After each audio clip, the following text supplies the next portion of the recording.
Uncle Yuzu TV, what's the math on it? I got half on it. And ladies and gentlemen, we are back with this Diddy case, man. It's been spicy, and I just read that the feds are now sending subpoenas to companies that have worked with him. You know what I'm talking about? Like his private jet company, they got a subpoena, and other companies that may have known something about this trafficking he had going on, they getting subpoenaed. You know what I'm saying? So it's getting funky, man. It's getting a little bit too spicy for the pepper, but let's go through pages 20 through 39, if y'all don't mind. All right. Whoa, bruh. This a lot. This a lot to deal with, man. This a lot to take in. Diddy, I ain't know you was rocking like this, my boy. All right, Mr. Combs. Is this page 20? Yeah.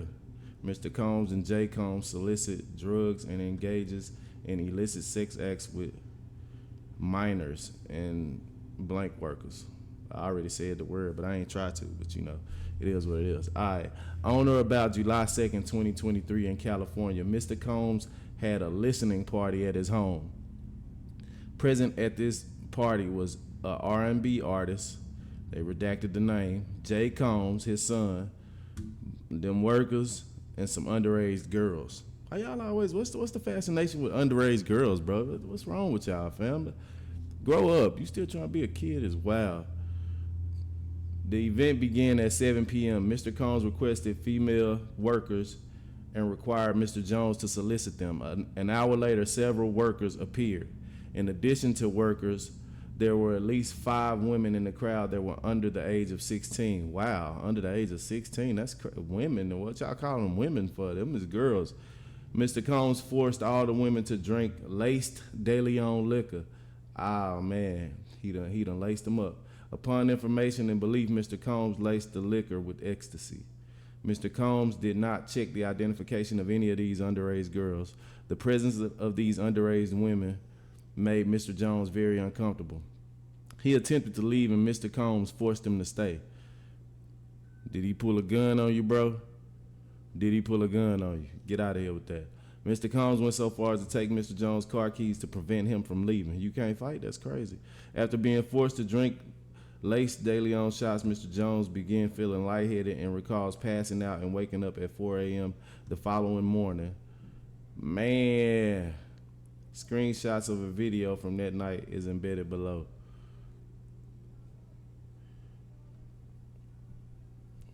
Oh yeah, it was busting. It was busting. Mr. Combs attempts to pass out Mr. Jones to Cuba Gooding. Okay, here come Cuba. Here come Cuba. Mr. Jones believed that Mr. Combs was grooming him to pass him off to his friends. This fear became reality when Mr. Combs introduced Mr. Jones to Cuba Gooding Jr. while they were on Mr. Combs' yacht. And you know, that's what Cassie said he was doing. Cassie said he was making her perform acts with other people in front of him. That's wild, bro. You was on some wild. But you making these people, oh yeah, you wild.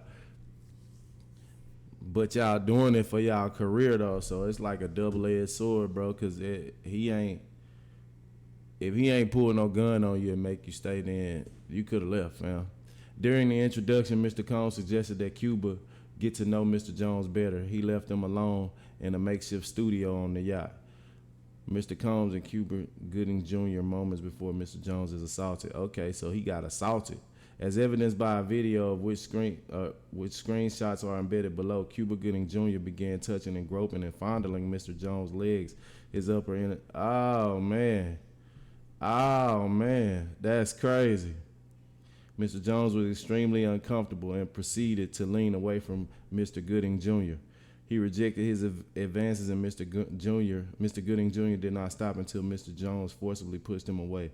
The following screenshot of the encounter with Cuba Gooding Jr. He on that boy. He on that boy. Oh no, say good stiff shoulder shove or back him up off. Bro, get up off me, Trey. I ain't Ricky, bro. What's wrong with you? I ain't Neil Long, homie. What's wrong with you? Throughout his time with Mr. Combs, Mr. Jones was under an implied work for hire agreement. He was not compensated for his time living with Mr. Combs or for the songs he produced. I ain't even getting no money. As evidence, he was listed as a producer for the following songs on the Love album final release: Deliver Me, Stay Part 1, Reaching, What's Love, Stay a While, Moments, Need Somebody, Homecoming, and Tough Love. So he got some credits, but he ain't never even get paid for it. Not getting paid and then getting SA'd is wild. Not paid, but SA'd. That's wild, bro. Mr. Combs and defendants all benefited from Mr. Jones' work product. They failed to compensate Mr. Jones for his work, and that's why he's mad. That's why he's suing. As a result, Mr. Combs and defendants were all unjustly enriched at the expense of Mr. Jones. Mr. Jones attempted to work with Mr. Combs to secure his publishing and royalty rights for the work he completed on the Love album. Mr. Combs only offered Mr. Jones $29,000 for 13 months, thousands of hours of work, and 9 songs that made it to the Love album. Ironically, Mr. Jones was willing to take $50,000 for his publishing and royalties. Mr. Combs, self-serving, agreed would not allow him to pay Mr. Jones an additional $21,000. Self-serving greed would not. Okay, his self-serving greed. That's what they said. I said agreed, but greed. He's so greedy he wouldn't even give a boy an extra 21 bands, bro. If you would have gave that man that extra 21 bands, you probably wouldn't even be in this mess. You know what I'm saying? So that is greed, bro. You greedy, bro. That's wild. And for it to put you in this position, what is this? What is this? Oh, that man ain't got on no shirt, bro. All right. Mr. Combs' deceptive business practices became so bad that Mr. Jones was left with no choice other than to make a public plea on social media for Mr. Combs to pay him for his work. After publicly requesting that Mr. Combs do the right thing and pay him fairly, Mr. Jones received an onslaught of threatening messages from Stevie J and Love Records A&R DeFrost Taylor. Oh, man. You 100% layer and weirdo. Good luck. Numbers still same. Run into, nigga. Come talk to me in public on a public podcast and forum. But that ain't really no threat though. That ain't no threat. He said, "Come talk to me."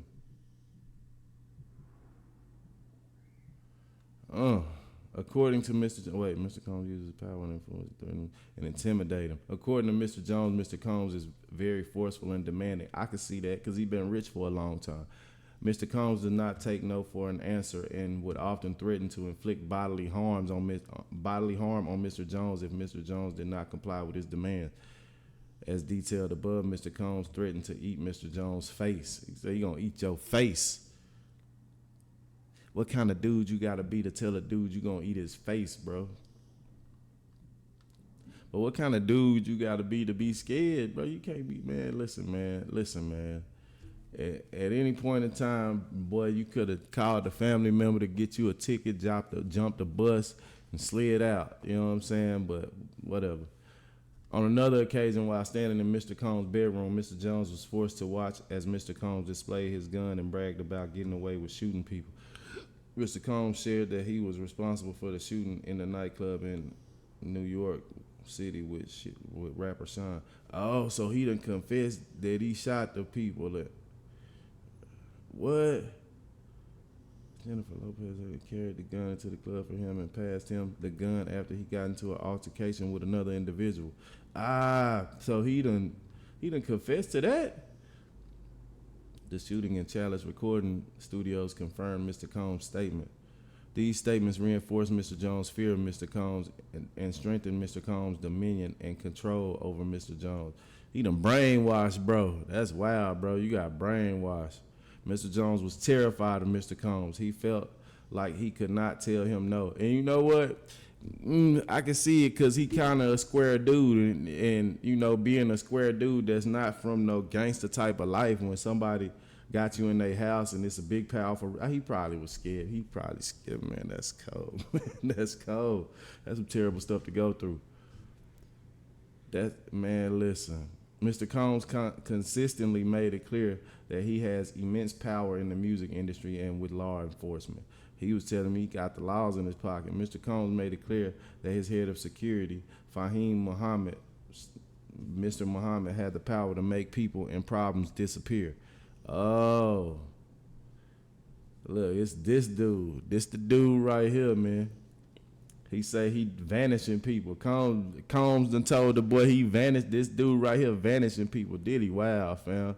Mr. Combs instructs his staff to always stay in contact, always contact Mr. Muhammad if they are ever pulled over by the police in Miami or California. So he's saying the boy got connections. You could scare a square dude with that. Upon information and belief, Mr. Muhammad spoke with LAPD after G was shot at CRS. The LAPD was in CRS and witnessed the blood in the restroom, and they went with the bogus claim that the shooting of G occurred outside of the studio. This was all thanks to Mr. Muhammad's connections with law enforcement. Ugh. Mr. Jones had no reason to disbelieve Mr. Combs, as he had seen firsthand through the shooting of G and the subsequent silence of the LAPD and the media that Mr.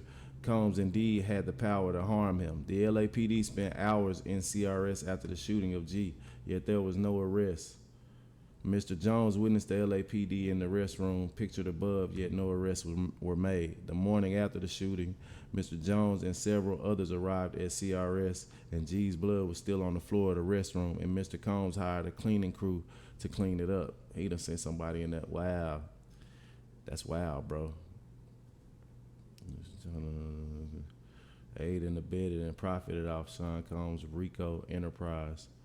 Mr. Jones recalled seeing defendant Grains visiting Mr. Combs' home in Miami, Florida, and in Los Angeles, California. So he putting people in places now. According to Mr. Jones, whenever defendant Grains visited Mr. Combs at his home, it would be in the evening, and he and Mr. Combs would disappear for hours in Mr. Combs' bedroom. Oh, so he was clapping them too. Defendant Grain sponsored and attended several Love album listening parties at Mr. Combs' home in Los Angeles, California. These parties were sponsored by defendants. I guess them the record labels. We gotta look back up, but hey. As evidence above, these parties had workers and underage girls present. During these parties, Grange knew or should have known Mr. Combs was doing that to attendees through lace bottles of De Leon tequila and Ciroc vodka. He lacing the Ciroc and the De Leon. He wild. It is no secret that Mr. Combs had specific bottles of alcohol designated for females and other bottles designated for his staff, his artists, and himself. This fact was detailed by former artists and bodyguards of Mr. Combs. As a sponsor of these events, defendant Grange had a duty and obligation to ensure that them people was not present and that Mr. Combs was not spiking the alcohol with date rape drugs. On YouTube channel, The Art of Dialogue, I be watching The Art of Dialogue, and I'm up on Gene Deal.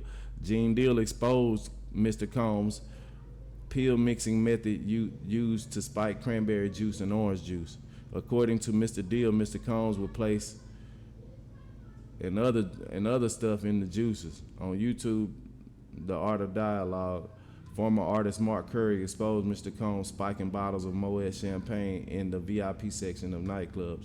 Mr. Combs will have a set of Moet champagne bottles for his artists and a set for the ladies. That is wow. So man, listen. This writer has spoken with several former employees of Mr. Combs who witnessed defendant Karam instruct her staff to lace the champagne. Oh man, they seen her telling people to do it. Man, Mr. Jones recalled seeing defendant, that's Ethiopia, I guess, visiting Mr. Combs' home in Miami, Florida, and Los Angeles, California. According to Mr. Jones, whenever Ethiopia visited Mr. Combs at his homes, it would be in the evening, and she and Mr. Combs would disappear for hours in Mr. Combs' bedroom. So he clapping that too. This boy clapping everybody.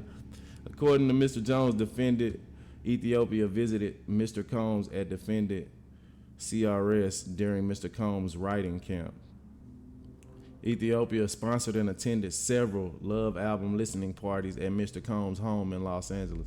These parties were sponsored by defendant. As evidence above, they had them people there. During these parties, she knew or should have known, okay, that's the same thing they said up there. She had a duty and an obligation to make sure wasn't nothing going on.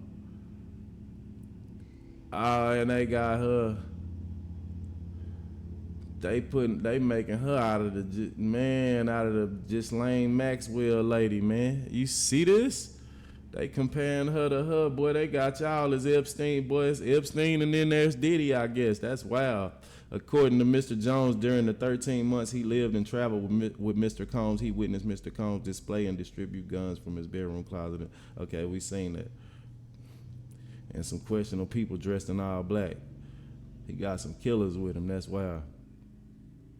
During the 13 months he lived, he witnessed defendant openly order her assistants to keep Mr. Combs high off gummies, and defendant Karan required all employees from the butler, the chef, to the housekeepers to walk around with a pouch or a fanny pack filled with that stuff. Oh no.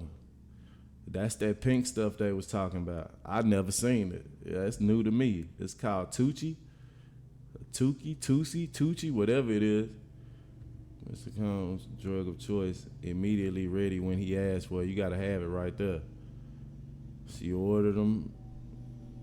She ordered the distribution, and his celebrity guests who were present on his rented yacht and in his homes. So she was passing it out. Jones to carry. Oh, she made him carry a pouch against his will. And it's crazy because this boy say they talking about this boy got hours of footage and hours of audio proving all this. If he got hours of footage and hours of audio proving all this, bro, that's wild. That's wild. Organizing and executing the RICO enterprise. The defendant had the following individuals execute the following tasks for the RICO enterprise. Stevie J, he recruit them people and attend and participate in freak offs. Justin Combs, his son, he's soliciting, and them would engage in freak offs. Brendan Paul, Mr. Combs' mule. So that's the dude that just got locked up. So he get his straps and packs for him. Brendan Paul, that's the dude that got picked up by the feds. Bro, this is too spicy. Works alongside Brendan while Brendan acquires and distributes. Frankie carries the money and pays for the. Okay.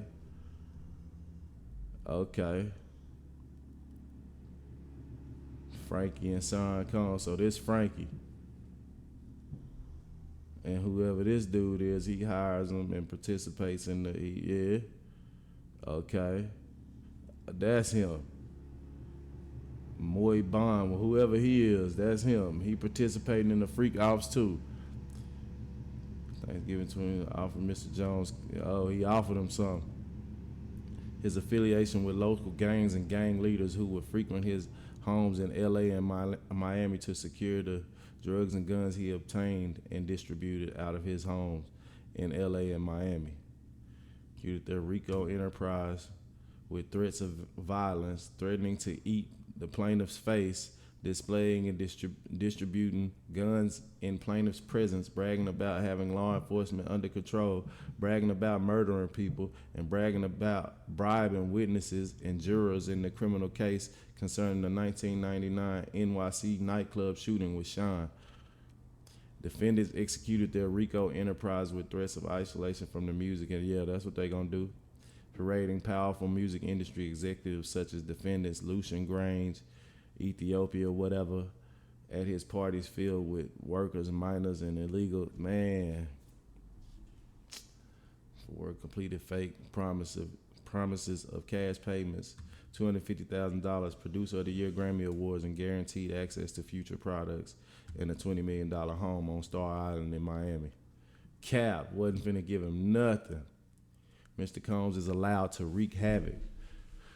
Man, while living and traveling with Mr. Combs, Mr. Jones discovered that Mr. Combs has hidden cameras in every room. He got hidden cameras in every room? Mr. Jones believed that Mr. Combs had recordings of defendants Lucian Grange, Ethiopia, as well as other celebrities, music label executives, politicians, and athletes. So he got hidden cameras in his house for leverage on everybody. He got leverage on everybody. So is he finna give up all that if they catch him? Cause he sure got some stuff he's sitting on that's pertaining to some powerful people. You know what I'm saying? So what y'all gonna do? Y'all gonna try to get him out of this? And athletes. Upon information and belief, these individuals were recorded without their knowledge and consent. And as is the case with the homosexual sex tape of Stevie J and Mr. Combs that Mr. Combs provided to Mr. Jones, Mr. Combs possesses compromising footage of every person that has attended his freak off parties and his house parties. That's how he gets you. He gets you in that freak off, and then he got that tape on you, and hey, you gotta do what he say. Upon information and belief due to this treasure trove of evidence he has in his possession, Mr. Combs believed that he is above the law and is untouchable. He using freak off tapes to be untouchable. Upon information and belief that Mr. Combs employs Jose Cruz as his IT director, this writer has spoken to several former employees of Mr. Combs who confirmed that Jose Cruz is the gatekeeper to all of Mr. Combs' recordings. So Jose Cruz, the IT dude, he got all the tapes. The highs behind the camera and from social media and the internet due to all of the incriminating acts he was required to record from Mr. Combs. Bless me, thank me. Man. What in the world? Mr. Jones incorporates by reference all preceding paragraphs and realleges them as if set forth fully herein. As respondent superior, defendants Lucian Grange, Ethiopia, Combs Global, Motown Records, Love Records, and Universal Music Group are 100% liable for the actions of Sean Combs, Justin Combs, Christina Karam, as they were acting in their capacities as the respondent superior collective's employees when they committed the acts detailed below. The respondent superior collective failed to adequately monitor, warn, or supervise the actions of Sean Combs, Justin Combs, and Christina Karan. So they saying them boys was liable. They liable. 18, each is capable of holding. Yeah, this all that legal jargon right here that I don't speak that legal jargon. All individuals that gazed in. So they saying. So in fact of persons including these defendants, co-conspirators, minors, drugs, firearms, challenging no tangible good and other tangible goods and services without compensation. So they just using you and telling you they finna put you on, and then they don't.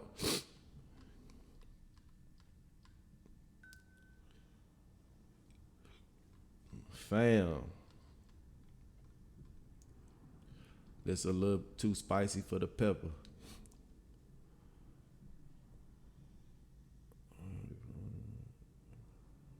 Parent company. Yeah, man. Yes, sir.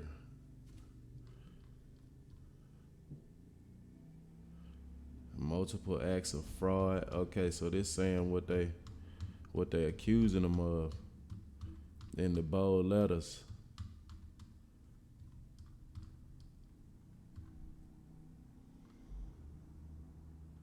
Cause of action, conduct, and participate in a RICO enterprise through a pattern of racketeering activity, violation of Racketeer Influenced and Corrupt Organization Act. Ugh. So they trying to hit Buddy with some RICO sex charges, with some RICO sex trafficking charges, man. That's what they doing to him. Defendants committed multiple acts of mail fraud in violation of mail fraud, wire fraud,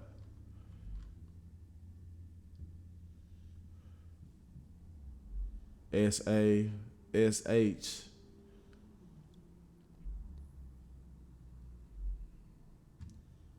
Okay.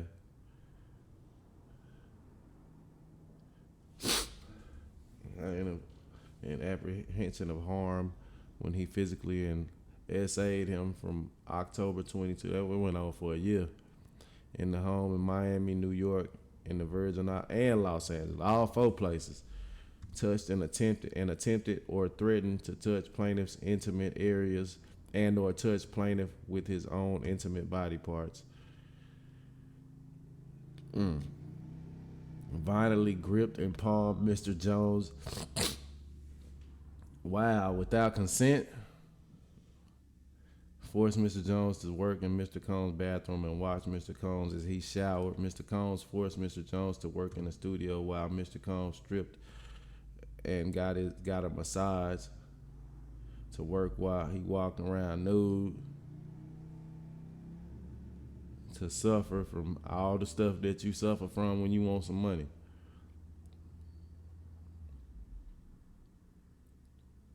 And malicious,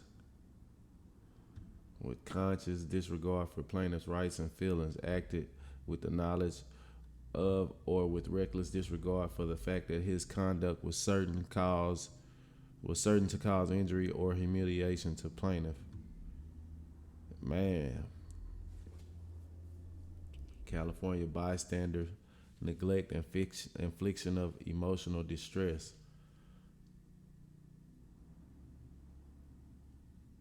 Okay, so we gonna leave off right there. What page is this? We on page 45 now.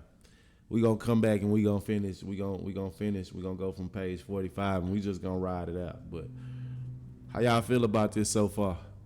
Do y'all think he going to jail or what? What y'all think finna happen? I know he finna shell out a whole bunch of money because once he pay him, he gotta pay them, and them. He finna pay everybody.